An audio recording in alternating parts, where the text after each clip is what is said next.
Hello, Charlie. Hello, Claire. I'm excited to be here today. Me too. I was just complimenting you on your desk, not only the standing nature of it, but also I love when I interview people and they have bookshelves behind them. I think that is a very, very cool, cool office space element. So, in any case, I'm just going to kind of read a little bit about you at the top, just so that folks who don't already follow your work get a sense of who you are, and then I'm going to ask you all kinds of questions about it. All right, let's roll. So, if a mad scientist were to do a Freaky Friday experiment and cross an entrepreneur, army officer, and philosopher, Charlie Gilkey would be what popped out of the tube. He'd probably then help him figure out how to do it better. He's weird that way. Some people have a hard time understanding who he is because he seems to be a mixture of contradictory traits. He's philosophical yet pragmatic, compassionate yet disciplined, creative yet analytical, driven yet laid back, happy but calm. These complexities come through in the content he shares. He's out to help people thrive by using their creativity and energy in ways that help themselves, those around them, and the world at large. While that seems fairly ambitious, the way he does it is by continually making small steps in the right direction. At a certain point, we look up and the 1,000 miles are behind us. We build a better future step by step and day by day, and it turns out that it's possible to enjoy the building of that future in the present as well. And Charlie helps show us how.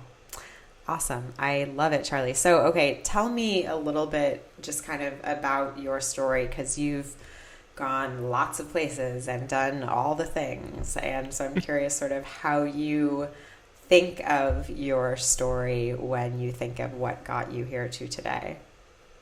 Yeah, well, it's been, there's a way of telling the story where it's like, yeah, I was into a lot of things, but I'm still into a lot of those things. I'm one of those guys that just, if I see opportunities to do things that are really light me up and are with people that I love and I think it's going to make the world better, then I have this tendency to say yes to it and then figure out how to go. But how I got into this particular aspect of my life is I was simultaneously a Army logistics officer. So I was in the National Guard working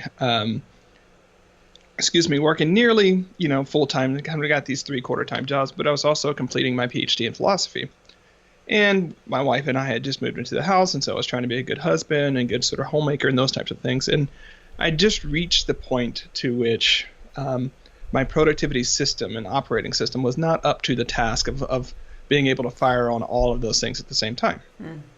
So I did like any good military officer would do or any good scholar would do. It's like, you know what? I'm not the only person that has done this. So what have other people tried to do, and what are the different systems out there? And as I started reading the, 7 Habits and the Getting Things Done and, books of that ilk, I realized that I was doing a lot of translating. So I was translating those books to sort of fit this adaptable, versatile, creative style that I had, because I didn't really see that in there. But I was also translating the philosophical studies that I was doing, but I was also translating the military experience that I had into this way of making it all make sense for me and helping me get more stuff done and live a really rich life where I was firing really on all points and all cylinders. So I started doing more and more of that translation, did like any good near millennial would do, and started a blog about it. And then that's kind of grown into what Productive Flourishing is now. And it's really, I like to think of it as this middle ground between straight up personal development and straight up personal productivity. Because I think when you go with personal development, a lot of times it's about the dreams and the values and the big goals and, the mission, all those types of things, which are great. But they don't necessarily wrap it around to how you actually get that crap done, right? And then on the other side, when you look at personal productivity, a lot of times it is very nuts and bolts. Here's how you manage your email. Here's how you do, your scheduling and things like that. But they don't tie it to a higher purpose really, really well. And so productive flourishing in a lot of ways is that synthesis of saying, okay, how do we make these big ideas? How do we make these intentions to make the world better? How do we make this native genius and potential that we have real and turn it into doable projects and things that we show up? So, I mean, it's kind of like I think it's Annie Dillard quote, like how you spend your days is how you spend your life. And I think so oftentimes we get it reversed, right? We don't really think about how our day-to-day is a reflection of how our lives will be. And we keep waiting for some moment, like some better time to make